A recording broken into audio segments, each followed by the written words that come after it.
तो यहां पहला भक्ति का लक्षण है श्री गुरु चरणों का आश्रय लेना। श्री गुरु चरण पादाश्रया। जब हम गुरुदेव के चरणों का आश्रय ले लेते हैं तो ये प्रश्न ही नहीं बनता जो वो प्रश्न कर रहे थे।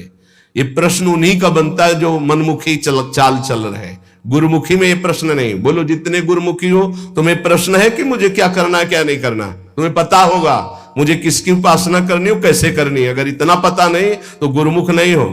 कंठी बंधवा लिए हो अभी गुरुमुख नहीं हुए तुम। गुरुमुख वही जिसका समाधान हो चुका है। क्या समाधान? मेरे आराध्य देव श्री प्रिया प्रीतम, उनकी उपासना ये पूरा पता है। अब उसमें कोई मिलावट की जरूरत नहीं।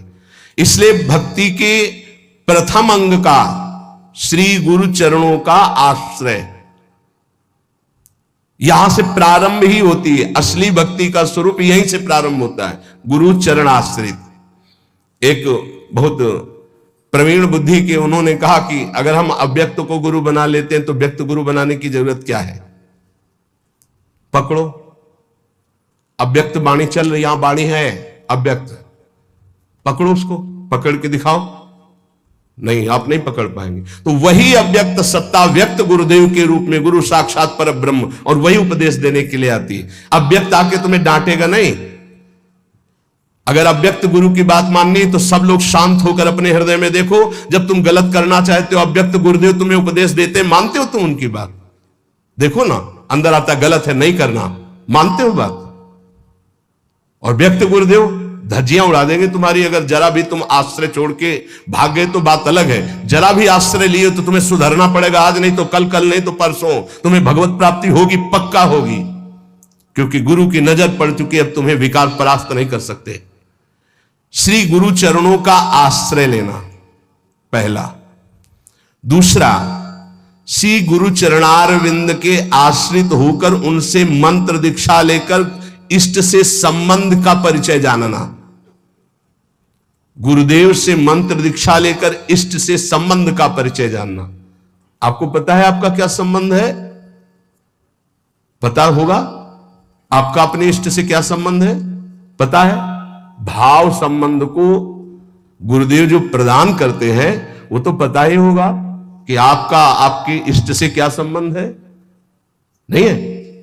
हाँ, यह अंदर का विषय है। अपने इष्ट से क्या संबंध है यह आपको पता होना चाहिए। गुरु मंत्र दीक्षा और इष्ट संबंध भक्ति के 64 अंगों में दूसरा। पहला है सबसे पहला गुरु आश्रय। एक आए थे बहुत ज्ञानी जी, बहुत बड़े ज्ञानी जी। वो मुझे मोह क्यों है? भ्रम हो गया है। ये भ्रम क्यों है? क्योंकि अज्ञान है। यह अज्ञान क्यों है? क्योंकि आप स्वीकार किए। ये आप कौन है? ब्रह्म है। ये ब्रह्म कैसे है? वह किसके चेला हो? गुरु बनाया किसी को? बोले बनाने की चेष्टा की थी, किसी का नाम लिया। बोले बनाया तो किसी को नहीं, तुमका कुछ नहीं हो तुम। वह क्यों है? माथे में तिलक लगाया कोई प्रश्नवाचक चिन्ह का नहीं, देख के ही पता चल जाएगा कि संप्रदाय के हो। नहीं चल रहे क्यों संप्रदाय के हो? नहीं, आप किस संप्रदाय के? बोले क्यों? किसके चेला हो? बोले क्यों के? तो ऐसे एक प्रश्नवाचक चिन्ह नहीं होता। तिलक लगाया कोई प्रश्नवाचक चिन्ह का, दूर से पता, दूर से डर जाएगा लोग कौन संप्रदाय। बोले क्यों वाला है? बच्चों इसका समाधान नहीं है। क्यों क्यों क्यों? इसका उत्तर क्या है? आप बोलो इसका उत्तर क्या है? तो गुरु पादाश्रया पहला, और दूसरा है गुरु से मंत्र की दीक्षा और इष्ट संबंध। हर उपासक को पता होना चाहिए हमारा इष्ट से क्या संबंध है। तीसरा, विश्वास पूर्वक गुरु चरणों के आश्रित होकर उनकी सेवा करना। गुरु चरणों की सेवा करना। आज्ञा सम्न सो साहिब सेवा, गुरु की आज्ञा पे चलना। गुरु सेवा तज करें जबान, यह है अधर्म, यह है सब हानि कान नरस कर बेरा है। देखो एक बात तो इतना समझी लो कि तुम मानो चाहे न मानो, गुरु जी जो है वो भगवान ही है, दूसरा नहीं है। जितने भी गुरुदेव है सब भगवान है। और जब आप गुरुदेव से कोई भी कपट या छुपाव करोगे तो गुरुदेव के पास एक दृष्टि होती है। जैसे ऐसे देखो ना तो टेलीविजन में सब नहीं दिखाई देता, जो चैनल लगा वो चल पड़ता है, ऐसे चल पड़ता है, हर चैनल चल पड़ता है, तब हंसी आती है। कितने बच्चे हो तुम, क्या समझते हो तुम गुरु को, मनुष्य मानते हो?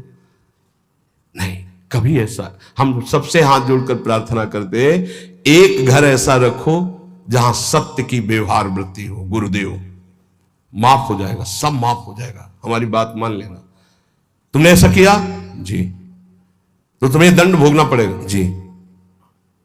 कोई छुपाव नहीं, कोई कपट नहीं, कोई मत डरो, गुरु से सत्य व्यवहार करो, यह सबसे बड़ी गुरु सेवा है। नहीं, गुरु ते कपट मित्र ते चोरी, या हो निर्धन या हो कोढ़ी, ये हम संतों की भाषा कह रहे हैं। कुष्ठ रोग से ग्रसित हो जाता है आगे चलकर जो गुरु से छल कपट करता है, ध्यान रखना। निर्धनता, भजनहीनता, ये सब उसके जीवन में आ जाएगी। ये सब 2 मिनट का काम, माया का 2 मिनट का काम है ये। फूलो मत, भूलो मत, सावधान। जिन्होंने मंत्र दिया है, जिन्होंने अपना जीवन दे दिया है, उनके तुम लाड़िले हो, तुम्हारा अमंगल करेंगे। तुम्हें डरना है इस बात से केवल कि हमसे कोई त्रुटि ना हो जाए। गुरु जी हमें डांटेंगे या फटकारेंगे या मारेंगे तो हमारा जीवन कृतकृत्य हो जाएगा। सच्ची मानिए, अभी मारा ही नहीं पड़ी इसीलिए तुम बहक रहे हो।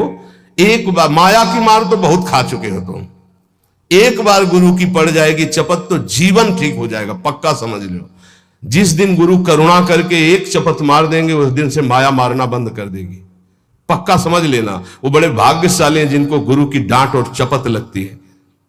मनमानी आचरण करके ऐसा मत करना कि अब चपत खानी ही है कुछ ऐसा करे कि नाराज हो जाए तो फिर दिन भर नाराज ही बने रहेंगे, इतने हैं। अगर हमसे कोई गलती होती है और गुरु हम पर नाराज होते हो, चपत मार देते हैं, तो माया की चपत से मुक्त हो जाओगे, पक्का। डरना नहीं, डरो इस बात से कि कहीं हमारे और गुरु के संबंध में कोई बीच में ना आ जाए, बस ये बात, कहीं दरार ना पड़ जाए। और जो डर होता है वो माया जनित, हम डरते नहीं। नरसिंह भगवान से सब डर रहे थे, प्रहलाद जी डरे क्या? दौड़ के गोद में, हमारे गुरुदेव है, हमारे माता पिता है, हमारे मित्र हैं, हमारे प्रीतम है, हमारे स्वामी, यही सब है। तुम्हें माता च पिता तुम्हें, तुम्हें बंधुश्च सखा तुम्हें।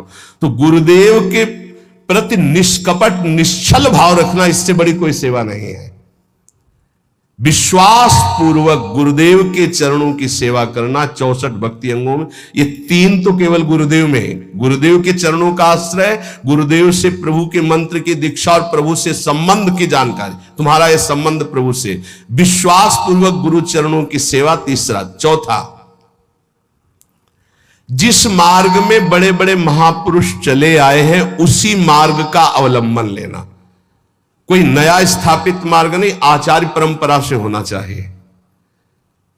लाखों इस परंपरा में सिद्ध रसिक हो गए हैं, लाखों, एक दो नहीं, लाखों, जो भगवत प्रेम में मत वाले। ये जो हमारी वैष्णव परंपरा है वो 4 संप्रदाय है। इसके अलावा ये निकुंज की जो उपासना है ये अलग है। जो 4 संप्रदाय है उसमें श्री जी की, लालजू की सम्यक उपासना है, पर श्री जी के चरणारविंद की ठसक से जो निकुंज की उपासना है, वृंदावनाधीश्वरी की, ये निकुंज से आई हुई सखियां हैं जो आचार्य रूप में आकर के इस रस को प्रदान करती है। बड़े बड़े महाभागवतों द्वारा परिग्रहित मार्ग का ही अवलंबन करना। ऐसी जगह कभी ना जुड़े जहां आचार्य परंपरा ना हो, ध्यान रखो। परंपरा देखनी चाहिए, आचार्य परंपरा देखनी चाहिए। अविराम नाम जप कर, अविराम माने निरंतर। मेरे डर से अग्नि प्रज्वलित होती है, मेरी ही शक्ति दाहिका और प्रकाशिका शक्ति है, मेरे ही बल से सूर्य प्रकाशित होता है, मेरे ही बल से वायु बलशाली है, मेरे ही बल से इंद्र और नाना प्रकार की दैवी शक्तियां अपना कार्य करती हैं। मृत्यु मेरे ही बल से अपना अपना कार्य कर रहे। मेरा शरणागत, मेरा नाम जापक, कोई भी त्रिभुवन की शक्ति उसे परास्त करना चाहे ऐसा कभी नहीं हो सकता। देखो कितना बड़ा बल नाम जापक के पास। अधिक क्या, नित्य देहधारी भक्त को भी मेरा सुदर्शन चक्र भी नहीं काट सकता। जो मेरा नाम जप कर रहा है, मेरे सुदर्शन चक्र की भी सामर्थ्य नहीं। एक बार सत्संग में पीछे सुनाया था, देवर्षि नारद जी बड़े लीला बिहारी हैं। वो हर लीला भगवान की नाम महिमा, गुण महिमा, शरणागति की महिमा पुष्ट करने के लिए ही प्रकट करते हैं। वो भगवान का साक्षात स्वरूप है। प्रताप रुद्र ऐसा उस राजा का शायद नाम था। वो बड़ा प्रतापी चक्रवर्ती सम्राट पद पर भगवान रघुनाथ जी विराजमान थे। श्री राम जी, बड़े बड़े ब्रह्म ऋषि सब विराजमान, सभा लगी हुई थी। नारद जी बाहर मिल गए उनको और कहा, अंदर प्रभु के दर्शन करने जा रहे हो? नारद जी को प्रणाम किया। जी। तो वहां बहुत से ब्रह्म ऋषि बैठे हैं, सबको प्रणाम भी करोगे? हाँ जी, तो मर्यादा है संतों को प्रणाम। तो विश्वामित्र जी को भी प्रणाम करोगे? हाँ, क्यों, वो तो ब्रह्म ऋषि हैं। क्यों, ब्रह्म ऋषि कहाँ हैं? तो कौशिक वंश में प्रकट हुए, क्षत्रिय कुल में। उन्होंने कहा नहीं, तपस्या से तो ब्रह्म पद प्राप्त किया है उन्होंने। हाँ, पर मूल में तो नहीं। आपका उद्देश्य क्या है? बस ऐसे कर लेना, माथा मत रखना। देवर्षि नारद जी के सब ऋषियों के माथा रखना। गए भगवान के दरबार में, भगवान को नमन किया, सब ऋषियों के चरणों में मस्तक रखा और विश्वामित्र जी के सामने जाके ऐसे करके ध्यान भी नहीं दिया। सभा जब पूर्ण हुई, विश्वामित्र जी के पास नारद जी बैठे, बोले आपने कुछ देखा भगवान? विश्वामित्र जी ने कहा क्या? वो प्रताप रुद्र को? नहीं, क्या बात क्या? सबको तो माथा रख के प्रणाम किया, आपको ऐसे किया, आपने देखा नहीं? वाह, हाँ ऐसे तो किया, ये तो देखा, हमारा ध्यान नहीं गया, इस पे कोई विशेष बात है? बोले हाँ, वो कह रहे थे कि मूल में तो क्षत्रिय ही है ना, ब्रह्म ऋषि तो बाद में तपस्या से, उसकी इतनी हिम्मत, मतलब एकदम अग्नि प्रज्वलित कर दी। हमारा दंड तो मिलना ही चाहिए।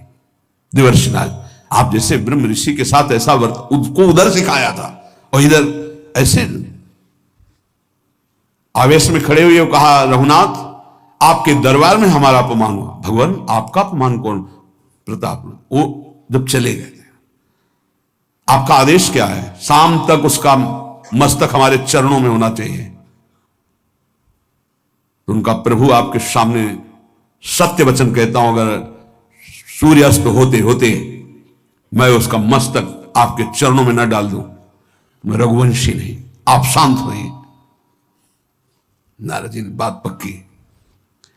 गए, अब वो आराम से अपने राज महल में सब बोले खा ले, मारा जाएगा शाम तक। अभी भगवान ने संकल्प कर लिया कि शाम तक तुम्हारा गला काट के विश्वामित्र जी के होगा, महाराज आपने हमको फंसा दिया, हम तो साष्टांग लौट जाते। आप पहले तो कहा था कि केवल हाथ जोड़ देना। बोले हम ये थोड़ी समझते थे समस्या फंस जाएगी, अब तो समस्या फंस गई। प्रभु अब बचे, बचाए कैसे बचे? रघुनाथ जी ने कहा मैं रघुवंशी नहीं, यदि उनके सत्य वचन होते हैं, भगवान कभी मिथ्या वचन नहीं बोले, मारे जाओगे। प्रभु बचा लो। एक उपाय है, महाभागवत हनुमान जी बचा सकते हैं। उनका राम जी का विरोध हनुमान जी कैसे कर सकते हैं? बोले अब जो कह रहे हैं तो हमारी पहुंच तो है नहीं कि हनुमान जी से हम संभाषण कर सके इस विषय में। बोले हनुमान जी को अगर कोई आज्ञा कर सकता है राम जी के अलावा, तो माता अंजनी कर सकती है।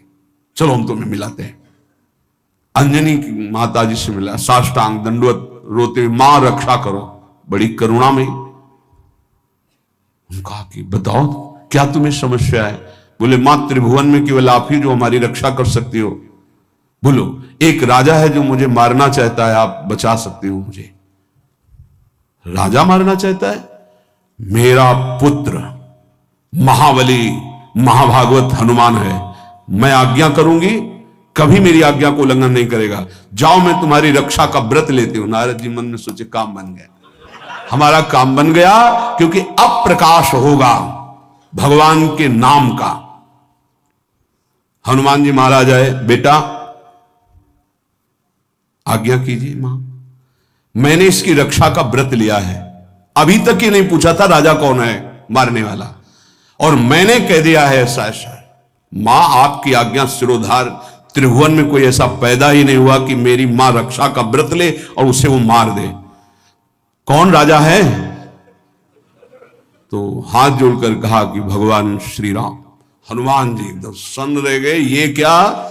स्वामी से ही कहा, मां आपने कौन सा व्रत ले लिया रक्षा का? मेरे प्रभु के खिलाफ मैं कैसे हो सकता हूं?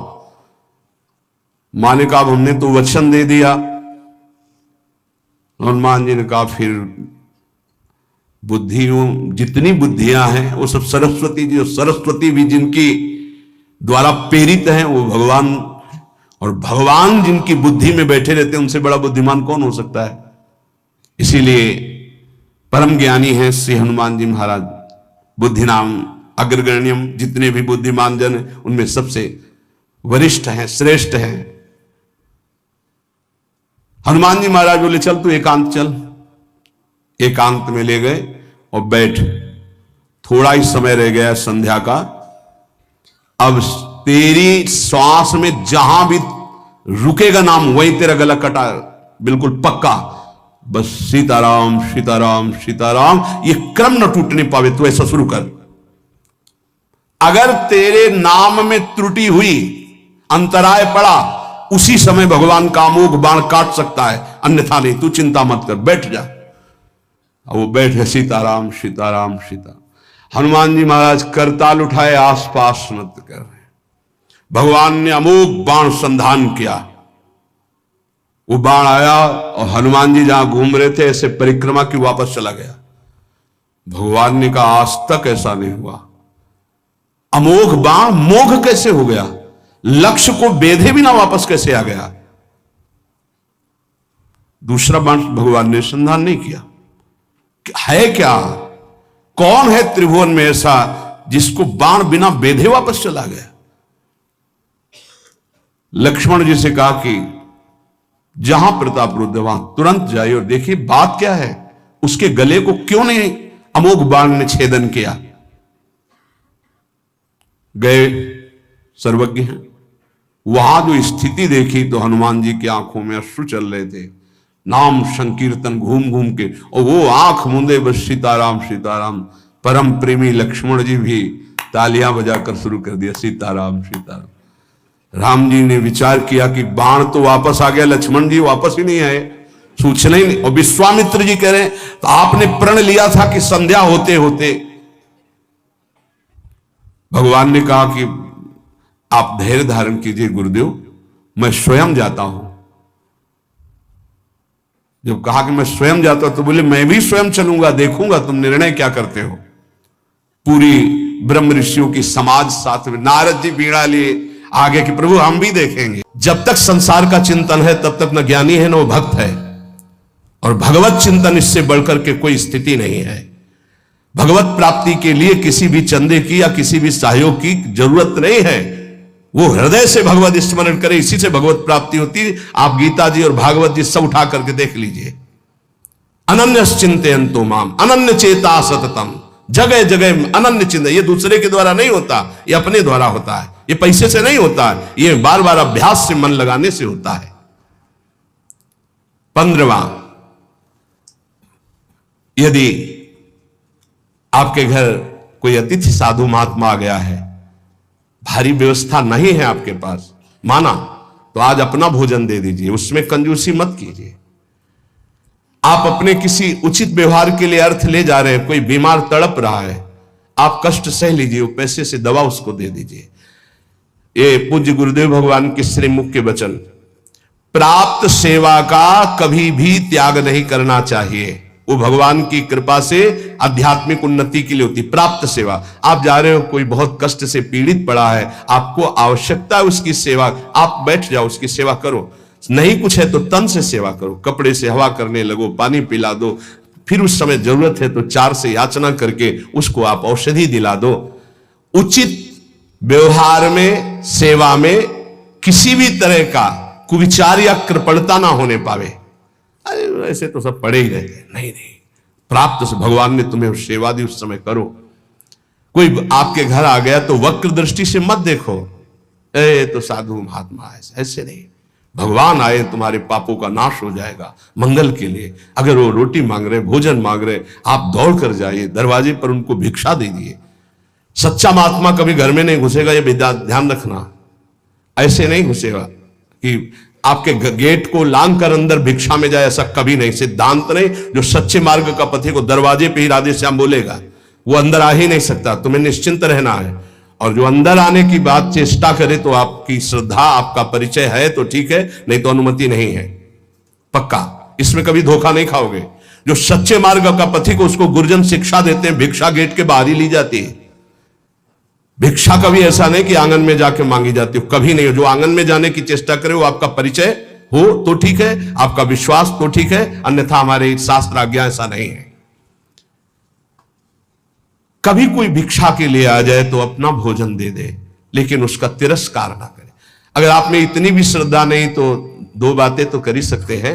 राधे श्याम, वो कह रहा है हमें अमुक चीज चाहिए, असमर्थ हूं, आप जल पी लीजिए, मृदु वचन बुला दीजिए। ऐसे शब्दों बोलिए कि उनको बचने का दरिद्रता आपको नहीं देने की सामर्थ्य, आप मना कर दीजिए। लेकिन कटु वचन और रुद्र दृष्टि अगर अतिथि के प्रति की गई तो सारा आपका पुण्य नष्ट हो जाएगा, सारा पुण्य नष्ट हो जाएगा। यह धर्मशास्त्र के अंतर्गत की बात है। उचित व्यवहार, उचित सेवा का अवसर आया, उसमें कंजूसी मत कीजिए, देने में संकोच नहीं होना चाहिए। अब हमारा फिर क्या होगा? वो विश्वंभर देख रहा है, बहुत सुंदर व्यवस्था करेगा। आज तक जिसने साधु सेवा की, भगवान की प्राप्ति हुई, भगवान की कृपा प्राप्ति हुई। कभी ऐसा नहीं हो सकता कि संत सेवा वाला, कभी नहीं हो सकता। श्री जी उसके वैभव, उसके सेवा में उपस्थित, भगवान उपस्थित है। त्रिलोचन जी के यहां संत सेवा में स्वयं भगवान श्री हरि अंतर्यामी नौकर बन करके चले गए। तो ये कभी ना सोचो कि भिक्षुक को, साधु सेवा को अगर हम स्वीकार करेंगे तो हमारा कुछ चला जाएगा। नहीं नहीं, एक का वो लाखों देता है, ऐसा महान है उनका मालिक। तो भक्त का ये 15वां लक्षण है 64 अंगों में कि आए हुए प्राप्त अतिथि सेवा, संत सेवा या किसी की ऐसी परिस्थिति, उसमें कंजूसी ना करे, वो बड़े भाव से सेवा करे। 16वां, कुछ भी नष्ट हो जाए शोक ना करे। शोक क्यों ना करे? हमारी बड़ी कीमती वस्तु नष्ट हो गई तो जिसने अनंत ब्रह्मांड बनाया, मेरा स्वामी जिस समय चाहेगा वो उससे बड़ी कीमती वस्तु दे देगा, मैं शोक क्यों करूं? दूसरा, क्रोध न करे। क्रोध होता है कामना से। जब हमारी कामना की पूर्ति में बाधा लगता है तो कामा संजायते क्रोधा। अगर हमारी कामना की पूर्ति नहीं तो हरि कोई बहुत मंगल में विधान कर रहे हैं, हमें क्रोध नहीं करना। अगर कोई हमारा अपमान कर रहा है तो हरि बहुत कृपा कर रहे हैं, मेरे देहाभिमान को गलित कर रहे हैं। अगर कोई हमारी निंदा कर रहा है तो हमारे पापों को नष्ट कर रहा है। उससे जैसा हमारा प्यारा मित्र कौन हो सकता है? तो हमें क्रोध बनता ही नहीं किसी पर करने को। और भी काम आदि विकारों के वशीभूत ना होना, ये 16वां है। 17वां, आप भले अपने देव इष्ट देव के अनन्य हैं, लेकिन किसी भी देवी देवता का आप निंदा या अपमान न करें, नहीं तो आपके इष्ट देव से आपकी रति खत्म हो जाएगी। अनन्यता के ठसक में आकर कहीं किसी की निंदा न कर दे, कहीं किसी का अपमान न कर दे। सब में हमारा इष्ट विराजमान है। 18वां, किसी भी जीव को वाणी से, तन से, मन से उद्वेग ना दे और किसी के द्वारा दिए हुए उद्वेग से उद्वेगित ना हो। ये बहुत काम की बात है। कोई कितना भी उद्वेग दिलाना चाहे, आप उद्वेगित ना हो, आप अंदर से व्यथित ना हो, नहीं तो आपकी निष्ठा में फर्क पड़ जाएगा, साधुता में फर्क पड़ जाएगा। और 19वां, 32 सेवापराध और 10 नामापराधों से बचे। वो चर्चाएं पीछे हो चुकी है। 20वां, यदि कोई भगवान के भक्ति की निंदा कर रहा है तो या तो उसकी जबान बंद करो या कान में अंगुली डालो, वहां से चल दो। राधा राधा राधा राधा राधा राधा। भक्त निंदा कान में नहीं पड़नी चाहिए। हो यहां और कान के पर्दे हिला के पूरा सुनना चाहते हैं, फिर क्या हुआ? अच्छा, ऐसा लग रहा है कि मानो परमानंद की बात, भगवान की कभी चर्चा ऐसे नहीं सुनेंगे, उसमें तो झटके लग जाएंगे आलस्य के। लेकिन किसी की निंदा होने लगे, फिर देखो पूरे कान के पर्दे खोल। क्यों? क्योंकि पतन की तरफ मन हमारा स्वाभाविक जाने के लिए तैयार रहता है। जैसे जल को छोड़ो नीच गति, ऐसे ही मन को छोड़ दो नीच गति। तो अगर किसी भी संप्रदाय के किसी भी संत भक्ति की निंदा हो रही है तो हमको वहां से हट जाना चाहिए या कान में अंगुली डाल लेना चाहिए, नहीं तो भारी अपराध लगता है। संत शंभु श्री पद अपवादा, कही सुनीता अस मर्यादा, काटी जीभ तासु जो बसाई, श्रवण मूंद नत चले पराई। किसी भी संत भक्त महात्मा की निंदा हो रही और सभा में आप बैठे तो आप पाप के अधिकारी होंगे, आप हट जाइए, तुरंत हट जाइए। हरिहर निंदा सुने जे काना, पाप लगे गौघात समाना। गौ हत्यारे को जो दुर्गति होती वही भगवान और भगवान के भक्तों की निंदा सुनने वाले की होती है, करने वाले की होती, दोनों अपराधी माने जाते हैं। 21वां, गुरु दीक्षा लेकर तिलक मुद्रा वैष्णव चिन्ह ना धारण करना, यह अपराध है। धारण करना चाहिए। अगर दीक्षा ले ली है, देखो हर आचार्य तिलक धारण करते हैं। आद्य गुरु भगवान शंकराचार्य, निम्बारकाचार्य, हर वैष्णव जन चाहे जिस मार्ग के पथिक हो सब तिलक धारण करते हैं, सब कंठी धारण करते। वो रुद्राक्ष ये तुलसी जी की कंठी धारण करते हैं। ज्यादा सिद्धावस्था नहीं झाड़नी चाहिए। इष्ट तिलक लगाते हैं, आचार्य लगाते हैं, गुरुदेव लगाते हैं, और हम इतने ऐसे देखने को प्रमाद स्थिति मानी जाती है। सिद्धावस्था, सिद्धावस्था जब तुम्हें भोजन की याद न रहे, तुम्हें शौच लघु शंका की याद न रहे, तुम्हारी दिनचर्या अस्त व्यस्त है, तुम्हें पता नहीं, तुम भगवदाकार वृत्ति में डूबे हुए अवधूत स्थिति है, वो बात अलग है। उसके लिए लिखा लिखंति भुजमूल तो न खलु शंख चक्रादिकम विचित्र हरि मंदिरम न रचयन्ति भाल स्थले लसत तुलसी मालिकाम ददति कंठ पीठे नवा गुरुर भजन विक्रमात् को ईते महाबुद्धया। वो ऐसी स्थिति को प्राप्त महापुरुष शरीर की सुध नहीं तो तिलक कौन लगावे, कौन कंठी बांधे, कौन दर्पण देख करके लगावे, लेकिन इतनी है स्थिति तो तिलक लगाओ। ऐसी स्थिति जो आचार्य स्वयं धारण करते हैं, तिलक गुरुदेव धारण करते हैं, तो बिना तिलक के 1 मिनट भी नहीं रहना चाहिए। जैसे सुबह आते तो पहले पूरे शरीर में रज और सूखी बट्टी से तिलक की रचना, क्योंकि उस समय नहीं होता कि हम बैठ कर फिर आकर यहां तिलक रचना करके ऐसे। अगर हमें हमारे पास समय तो हम चाहे सूखी रज से ऐसे तुरंत तिलक बनावे, वो दिखाई नहीं देगा, पर द्वादश तिलक लगा के ही आगे बढ़ना चाहिए। स्नान के तुरंत बाद तिलक की रचना होनी चाहिए। और कंठी एक एक्स्ट्रा में रख लेनी चाहिए। कभी ये टूटे तो तत्काल कंठी बांध ली, गुरु प्रदत्त प्रसादी करवा के रख लेनी चाहिए। वैष्णव चिन्हों को जरूर धारण करना चाहिए, माला मुद्रा आदि। 22वां है प्रभु के नाम अक्षरों को मस्तक पर हृदय पे धारण करना। इसको इस रूप में ना ले कि जैसे लिखने में नाम अक्षर, ये नाम अक्षर माला धारण किए तो हम सोच के समय से उतार देते हैं। नाम अक्षर है हमारे इष्ट के, हमारे आराध्य देव के नाम अक्षर है। आराध्य देव का, गुरुदेव का नाम रूप विराजमान है, छाती से लगा रहता है। पर जब हम शौच आदि क्रिया कर तो इनको हम पवित्र स्थान में या अपने आस जो सैया है सिराने रख देते हैं या ऐसे उच्च स्थान पर रख देते हैं। अगर हम राधा नाम मस्तक पर लिखें इसके अनुसार, अगर इसको हम इस भाव में अर्थ लेते हैं कि प्रभु के नामाक्षरों को शरीर पर धारण करना, ये है हम राधा नाम बाजूबंद बांध सकते हैं, राधा नाम लिखकर हृदय में धारण किए हुए, पर हम सोच के समय उतार देते हैं। अगर हम अक्षर बनाते हैं यहां तो हम जब स्नान करेंगे तो हमारे अधोअंगों में और पैरों में हो जाएगा। हमारी श्रद्धा कहती है कि हमें ऐसा नहीं करना चाहिए, क्योंकि वही नाम हमारे सिंहासन में बैठ, वही नाम हमारा आराध्य देव, और उसी नाम को जब हम नहाएंगे स्नान करेंगे तो वो हमारे अधोअंगों में होते हुए पैरों तक जाएगा। ऐसा हम बर्दाश्त नहीं कर सकते, क्योंकि हम उसी नाम का चरणामृत ऐसे लेते हैं कि कहीं एक बूंद भी जमीन पे ना गिरने पावे।